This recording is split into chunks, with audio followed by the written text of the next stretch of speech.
realme X2-ന്റെ വിജയഗാഥയ്ക്കുള്ള ഷവോമിയുടെ മറുപടിയായിരുന്നു പോക്കോ X2.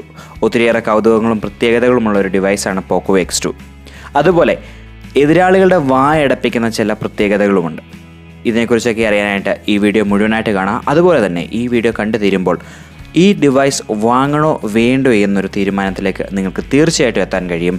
ഇത് നിങ്ങളുടെ സ്വന്തം ചങ്ങായി ഹാരിസ്. നിങ്ങൾ കണ്ടുകൊണ്ടിരിക്കുന്നത് ആർക്സ് ടെക് എഡ്യു.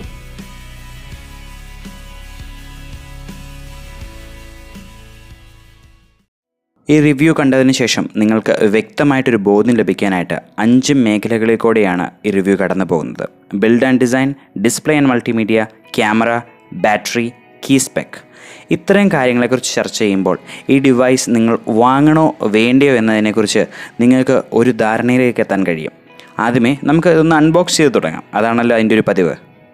പോക്കോ F1-ൻ്റെ ബോക്സുമായിട്ട് ഒത്തിരി സിമിലാരിറ്റി ഉള്ളൊരു ബോക്സാണ് പോക്കോ X2-നുള്ളത്. പോക്കോ ബ്രാൻഡിങ്ങും X2 ബ്രാൻഡിങ്ങിൻ്റെ ഒപ്പം റിയാലിറ്റി ഫ്ലോ എന്ന് പറയുന്ന ഒരു പുതിയ ടാഗ് ലൈനും കൂടെ നിങ്ങൾക്ക് കാണാൻ കഴിയും. ബോക്സിൻ്റെ പിൻഭാഗത്ത് ഈ ഡിവൈസിൻ്റെ ഏറ്റവും വലിയ പ്രത്യേകതകളായ ഇതിൻ്റെ ചിപ്പ്, ബാറ്ററി, ക്യാമറ, അതുപോലെ തന്നെ ഡിസ്പ്ലേ ഇവയെക്കുറിച്ചെല്ലാം മെൻഷൻ ചെയ്തിട്ടുണ്ട്. അതിൻ്റെ സ്പെസിഫിക്കേഷനുകളെല്ലാം കൊടുത്തിട്ടുണ്ട്. അതുപോലെ തന്നെ നിങ്ങൾ അറിഞ്ഞിരിക്കേണ്ട ഏറ്റവും പ്രധാനപ്പെട്ട ഒരു സംഗതിയുണ്ട്. നിങ്ങൾ ഒത്തിരി ചോദിക്കുന്നൊരു സംഗതി, സാർ വാല്യൂ കോൺഫിഗറേഷൻ. അത് ഒട്ടും കൂടുതലല്ല ഈ ഡിവൈസിൽ. അതിനെക്കുറിച്ച് നമുക്ക് ഈ ഫോണിൻ്റെ ബോക്സിൻ്റെ മുകൾ വശത്ത് കാണാൻ കഴിയും. അതുപോലെ തന്നെ 19,000 രൂപയാണ് 6 GB 128 GB MRP പ്രൈസ്. നമുക്കിനി അൺബോക്സിങ്ങിലേക്ക് നേരെ പോകാം. പെട്ടി തുറക്കുമ്പോൾ തന്നെ ചെറിയൊരു പെട്ടിയും കൂടെ നമുക്ക് ലഭിക്കും. ഇതിൻ്റെ ഉള്ളിൽ നമുക്ക് കുറച്ച് ലീഫ്ലെറ്റ്സ് പ്രതീക്ഷിക്കാം. അതുപോലെ തന്നെ സിം ഇജക്ടർ ടൂളും ഒക്കെ ഉണ്ടാവും. യെസ്, നമ്മൾ പറഞ്ഞ പോലെ തന്നെ.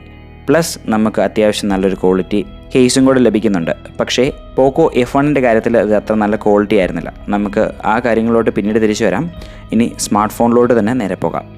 ഇത് ഹോൾഡ് ചെയ്യുമ്പോൾ എൻ്റെ ഫസ്റ്റ് ഇംപ്രഷൻ ഇതാണ്. ഇത് ഞാൻ പ്രതീക്ഷിച്ച അത്രയും വെയിറ്റ് ഇല്ല.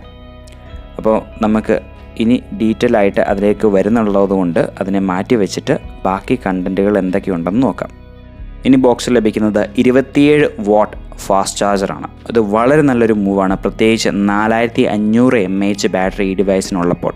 പോക്കോ F1-ലും ഇതുപോലെ തന്നെ ഒരു സ്മാർട്ട് മൂവ് പോക്കോയുടെ സൈഡിൽ നമ്മൾ കണ്ടിരുന്നു. ഒരു ഫാസ്റ്റ് ചാർജർ ബോക്സിൻ്റെ ഉള്ളിൽ തന്നെ ഉണ്ടായിരുന്നു. ഇത് വളരെ നല്ലൊരു സംഗതിയാണ്. നിങ്ങളുടെ ഒത്തിരി രൂപ ഇതുവഴി തന്നെ സേവ് ചെയ്തിട്ടുണ്ട്. ഇനി നമുക്ക് ഒരു USB Type-C കേബിൾ ലഭിക്കും. അത്യാവശ്യം നല്ല ക്വാളിറ്റി തന്നെ ഇവിടെയും മെയിൻറ്റെയിൻ ചെയ്തിട്ടുണ്ട്.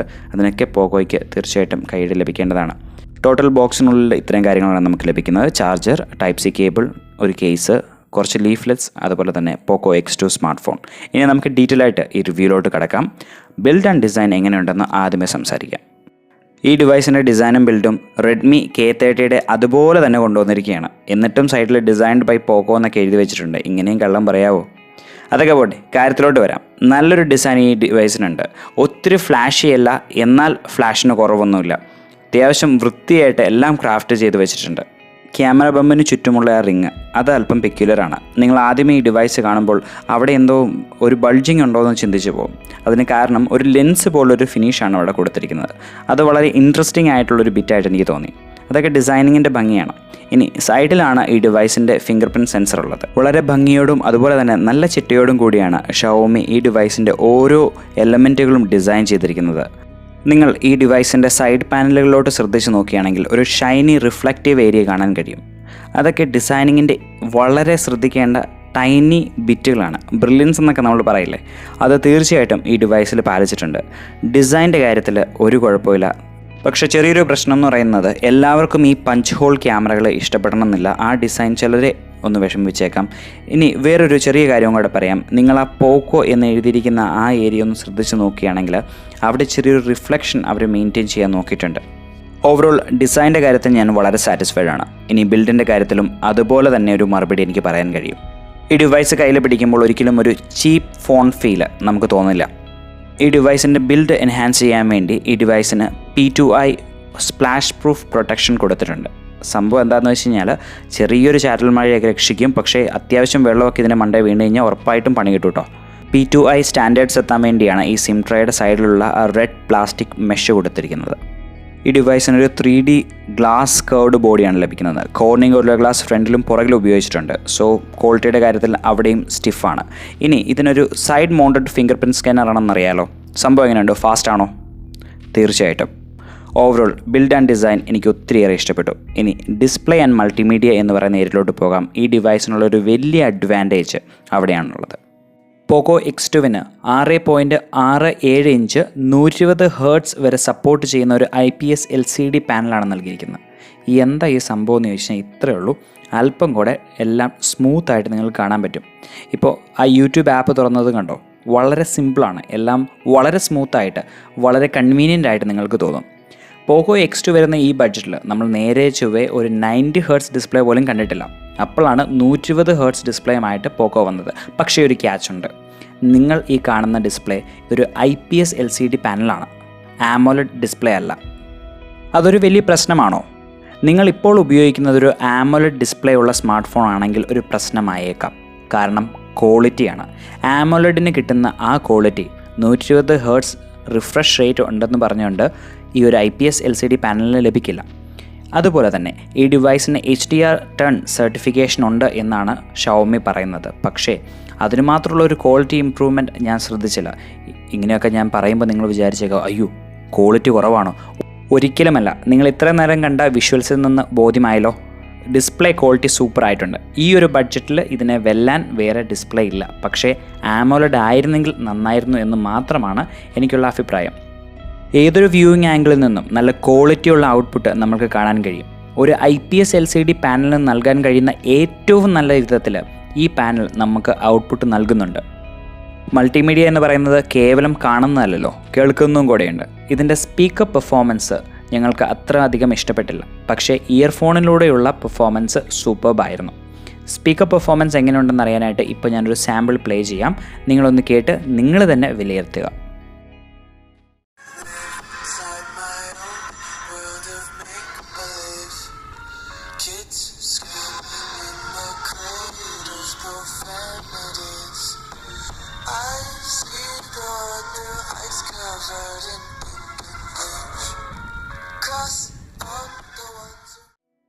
നിസ്സംശയം എനിക്ക് പറയാൻ കഴിയും, റിയൽമി X2 ഓഡിയോ പെർഫോമൻസ് ആയിരുന്നു നല്ലത്. പക്ഷേ ഡിസ്പ്ലേയുടെ കാര്യത്തിൽ പോക്കോ X2 ഒരു കോമ്പറ്റീഷൻ ഉണ്ടാക്കുന്നുണ്ട്.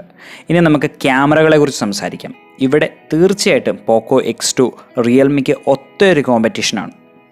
പോക്കോ X2 camera features Realme X2 ഒത്തിരി സിമിലറാണ്. ഈ ഡിവൈസിനും 64 മെഗാപിക്സൽ പ്രൈമറി ക്യാമറയും 8 മെഗാപിക്സൽ f2.2 അൾട്രാവൈഡ് ക്യാമറയും 2 മെഗാപിക്സൽ വീതമുള്ള മാക്രോ ഡെപ്ത് സെൻസറുകളും ലഭിക്കുന്നുണ്ട്.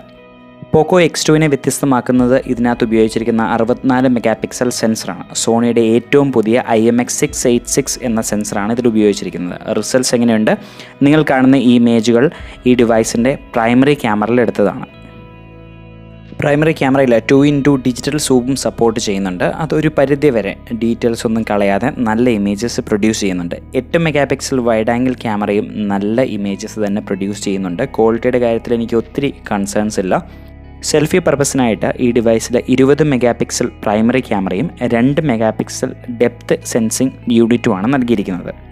ക്വാളിറ്റി എങ്ങനെയുണ്ട്? 20 മെഗാപിക്സൽ ക്യാമറയുടെ ക്വാളിറ്റി ഷാർപ്പാണ്. പോക്കോ F1 നമ്മളൊരു 20 മെഗാപിക്സൽ സെൽഫി ക്യാമറ കണ്ടിരുന്നു. അതിൻ്റെ റിസൾട്ടിനോട് വളരെ സമാനമായിട്ടുള്ള ഷാർപ്പും ഡീറ്റെയിലുമായിട്ടുള്ള റിസൾട്ട് ഇതിൻ്റെ 20 മെഗാപിക്സൽ ക്യാമറ പ്രൊഡ്യൂസ് ചെയ്യുന്നുണ്ട്. പോക്കോ X2 വരുന്ന ആ 2 മെഗാപിക്സൽ സെൽഫി ഡെപ്ത് ക്യാമറയുടെ ആവശ്യകത ഉണ്ടായിരുന്നു എന്ന കാര്യത്തിൽ എനിക്കും സംശയമാണ്. കാരണം പോക്കോ F1 ഇങ്ങനൊരു ഡെപ്ത് ക്യാമറ ഇല്ലാതെ തന്നെ നല്ല സെൽഫി പോർട്രേറ്റുകൾ അതിൻ്റെ 20 മെഗാപിക്സൽ സെൽഫി ക്യാമറയിൽ നിന്ന് നമുക്ക് നൽകുന്നുണ്ടായിരുന്നു. ഇവിടുത്തെ വിരോധാഭാസം എന്താണെന്ന് വെച്ച് കഴിഞ്ഞാൽ പോക്കോ X2 ഇങ്ങനെ ഒരു 2 മെഗാപിക്സൽ ഡെപ്ത് സെൻസർ ഉണ്ടായിട്ടും ചില അൺഈവൻ ബ്ലർ ഇഷ്യൂകളൊക്കെ പോർട്രേറ്റ് ഷോട്ടുകൾ ഉണ്ടായിട്ടുള്ളതായി നമ്മൾ കണ്ടു. പോക്കോ X2 ക്യാമറ റിവ്യൂവും അതുപോലെ തന്നെ മറ്റ് സ്മാർട്ട് ഫോൺസുമായിട്ടുള്ള കമ്പാരിസൺസും ഉടനെ വരുന്നുണ്ട്. സോ അതിൽ ഞാൻ കൂടുതൽ കാര്യങ്ങൾ പറയാം. ഇനി നമുക്ക് ബാറ്ററിയെക്കുറിച്ച് ചർച്ച ചെയ്യാം. ഇതിൻ്റെ മറ്റൊരു വലിയ അഡ്വാൻറ്റേജാണ് ഇതിൻ്റെ 4500 mAh ബാറ്ററി. ഈ ഡിവൈസ് MIUI 11 ഏറ്റവും പുതിയ വേർഷനിലാണ് വർക്ക് ചെയ്യുന്നത്. അതുകൊണ്ട് തന്നെ ബാറ്ററി ഒപ്റ്റിമൈസേഷൻ ആയിട്ടുള്ള ഒത്തിരിയേറെ കോഡിംഗ് ഇതിൻ്റെ ബാക്ക് സ്റ്റേജിൽ നടന്നിട്ടുണ്ട്. നല്ല ബാറ്ററി ലൈഫ് ഈ ഡിവൈസിന് തീർച്ചയായിട്ടും ഉണ്ടാവും. നിങ്ങൾ 120 ഹേർട്സിൽ നിന്നും 60 ഹേർട്സിലോട്ടൊക്കെ സ്ക്രീനിൻ്റെ റിഫ്രഷ് റേറ്റ് കുറച്ചിടുകയാണെങ്കിൽ അല്പം കൂടെ ബാറ്ററി എഫിഷ്യൻസി നിങ്ങൾക്ക് ലഭിക്കും. അതുപോലെ തന്നെ 27 വാട്ട് ഫാസ്റ്റ് ചാർജർ ഉള്ളതുകൊണ്ട് 0% നിന്ന് 100% എത്താൻ വെറും 68 മിനിറ്റ് ഈ ബാറ്ററിക്ക് മതി. ഓവറോൾ ബാറ്ററിയുടെ കാര്യത്തിൽ നിങ്ങൾ ഒരിക്കലും ഡിസപ്പോയിൻറ്റഡ് ആവില്ല. ഇനി നിങ്ങൾ അറിഞ്ഞിരിക്കേണ്ട ഏറ്റവും പ്രധാനപ്പെട്ട ചില കീ സ്പെക്കുകൾ ചുരുക്കമായിട്ട് നമുക്ക് ചർച്ച ചെയ്യാം. നിങ്ങളൊരു ഗെയിമർ ആണെങ്കിൽ തീർച്ചയായിട്ടും പോക്കോ X2 കൺസിഡർ ചെയ്യാം. ഈ ബഡ്ജറ്റിൽ നല്ലൊരു ഗെയിമിംഗ് പെർഫോമൻസ് നൽകാനായിട്ട് സ്നാപ്ഡ്രാഗൺ 730G ആണ് ഈ ഡിവൈസിലുള്ളത്. 8 നാനോമീറ്റർ മാനുഫാക്ചറിംഗ് പ്രോസസ്സിൽ നിർമ്മിച്ച ഈ ഡിവൈസിന് അഡ്രീനോ 618 എന്ന ഗ്രാഫിക്സ് പ്രോസസ്സറാണ് നൽകിയിരിക്കുന്നത്. അതിൻ്റെ എല്ലാം ഒപ്പം ഇതിന് ലിക്വിഡ് കൂളിംഗ് ടെക്നോളജിയും കൂടെ ഉണ്ട്. ഇതിൻ്റെ എല്ലാം ഒപ്പം 120 ഹെർട്സ് ഡിസ്പ്ലേയും കൂടെ വരുമ്പോൾ പോക്കോ X2ലെ ഗെയിമിംഗ് സൂപ്പർബായിരിക്കും. ഗെയിമിംഗ് ആണ് നിങ്ങളുടെ പ്രയോറിറ്റി എങ്കിൽ തീർച്ചയായിട്ടും റിയൽമി X2വിനേക്കാളും ഞാൻ പോക്കോ X2 നിങ്ങൾക്ക് റെക്കമെൻഡ് ചെയ്യും. ഇനി ഈ ഡിവൈസിൽ MIUI 11ൻ്റെ ഏറ്റവും ലേറ്റസ്റ്റ് വേർഷനാണ് റൺ ചെയ്യുന്നത്. MIUI 11 എന്ന് പറയുമ്പോൾ ഒത്തിരിയേറെ ഫീച്ചറുകളുള്ള, ഒത്തിരിയേറെ കംപ്രസ്ഡ് ആയിട്ടുള്ള, റിഫൈൻഡ് ആയിട്ടുള്ളൊരു യൂസർ ഇൻ്റർഫേസ് ആണ്. നിങ്ങൾക്കൊരിക്കലും ഇതൊരു ലാഗി എക്സ്പീരിയൻസ് സമ്മാനിക്കില്ല. ഇതെല്ലാം ബേസ് ചെയ്തിരിക്കുന്നത് ആൻഡ്രോയിഡ് 10ലാണ്. അതുകൊണ്ട് നിങ്ങൾ ഒരിക്കലും സോഫ്റ്റ്വെയർ വൈസ് ഡൗൺഗ്രേഡഡ് ആയിട്ട് നിൽക്കുന്നില്ല, അപ്ഗ്രേഡഡ് ആയിട്ട് തന്നെ ആയിരിക്കും. ഈ ഡിവൈസിൻ്റെ 128 GB ഇൻറ്റേർണൽ സ്റ്റോറേജിൽ 110 GB യൂസറിന് ഉപയോഗിക്കാൻ കഴിയുന്നതാണ്. എൻ്റെ ഭാഗത്തുനിന്ന് ഒരു ചെറിയ റിക്വസ്റ്റ്, നിങ്ങൾ ഈ ഫോൺ മേടിക്കുകയാണെങ്കിൽ ദയവ് ചെയ്ത് അത് കിട്ടുമ്പോൾ തന്നെ ഇതിൻ്റെ ഐക്കൺ സൈസ് സ്മോളിലേക്ക് കുറച്ചിടുക. അതുപോലെ തന്നെ ടെക്സ്റ്റ് സൈസ് സ്മോളിലേക്ക് ആക്കുക. ഓവറോൾ നിങ്ങൾക്ക് ഒത്തിരിയേറെ സ്മൂത്തായിട്ട് ഫീൽ ചെയ്യും. എക്സ്പീരിയൻസ് വളരെയധികം ഇമ്പ്രൂവ്ഡ് ആയിരിക്കും. ഇനി ഡേ ടു ഡേ യൂസേജിൻ്റെ കാര്യത്തിൽ നിങ്ങൾക്ക് ഈ ഫോൺ ഒരിക്കലും ഒരു ലാഗ് സമ്മാനിക്കില്ല എന്ന കാര്യത്തിൽ ഞാൻ നിങ്ങൾക്ക് ഗ്യാരണ്ടി തരുന്നു. കാരണം ഞാൻ ഇതുവരെ ഉപയോഗിച്ചതിൽ വെച്ച് നല്ല സൂപ്പർബായിട്ട് ഈ ഡിവൈസ് പെർഫോം ചെയ്യുന്നുണ്ട്. 2 ദിവസമായിട്ട് ഈ ഡിവൈസ് ഞാൻ ഉപയോഗിക്കുകയാണ്. അതിനുശേഷമാണ് ഈ റിവ്യൂ ഞാൻ പോസ്റ്റ് ചെയ്യുന്നത്. ഇനി ഈ ഡിവൈസിൻ്റെ UIയിൽ ചില പ്രശ്നങ്ങളൊക്കെ ഉണ്ട്. ചില അൺവാണ്ടഡ് ബ്ലോട്ട് വെയറുകളൊക്കെ ഉണ്ട്. പക്ഷേ മിക്കതും നമുക്ക് അൺഇൻസ്റ്റാൾ ചെയ്ത് കളയാൻ കഴിയും. ഓവറോൾ ഒരു ചൈനീസ് ലുക്ക് തന്നെയാണ് ഇതിൻ്റെ യൂസർ എക്സ്പീരിയൻസിലും നമുക്ക് കാണാൻ കഴിയുന്നത്. പക്ഷേ അഡ്ജസ്റ്റ് ചെയ്യാവുന്നൊരു സംഗതിയാണ്. ഇനി ആ വലിയ ചോദ്യത്തിലേക്ക്, നിങ്ങൾ ഈ സ്മാർട്ട് ഫോൺ വാങ്ങണോ വേണ്ടയോ? നിങ്ങൾ പെർഫോമൻസ് ബേസ്ഡ് ആയിട്ട് ഗെയിമിങ്ങിനൊക്കെ ആയിട്ട് ഫീച്ചർ പാക്ഡ് ആയിട്ടൊരു ഡിവൈസാണ് നോക്കുന്നതെങ്കിൽ തീർച്ചയായിട്ടും പോക്കോ X2 കൺസിഡർ ചെയ്യാം. പക്ഷേ അല്പം കൂടെ റിസർവ്ഡ് ആയിട്ട്, അല്പം കൂടെ പ്രൊഫഷണൽ ലുക്കിംഗ് ഒക്കെ ആയിട്ടുള്ളൊരു സ്മാർട്ട് ഫോൺ ആണെങ്കിൽ റിയൽമി X2 തന്നെയായിരിക്കും നല്ലൊരു ചോയ്സ്. ഇതിനെക്കുറിച്ച് കൂടുതൽ ഡീറ്റെയിൽസ് അറിയാനായിട്ട് ഈ ചാനൽ സബ്സ്ക്രൈബ്ഡ് ആയിട്ടിരിക്കുക. കാരണം ഒരു റിവ്യൂ വീഡിയോ ഉടനെ വരുന്നുണ്ട്, കമ്പാരിസൺസും ഉണ്ട്. ഈ വീഡിയോ ലൈക്ക് ചെയ്യുക, ഷെയർ ചെയ്യുക. എന്തെങ്കിലും ചോദ്യങ്ങളോ അഭിപ്രായങ്ങളോ സംശയങ്ങളോ ഉണ്ടോ ദയവ് ചെയ്ത് അത് കമൻ്റായിട്ട് നിങ്ങൾക്ക് മെൻഷൻ ചെയ്യാൻ കഴിയും. ഇത് നിങ്ങളുടെ സ്വന്തം ചങ്ങായി Haris, signing off for now.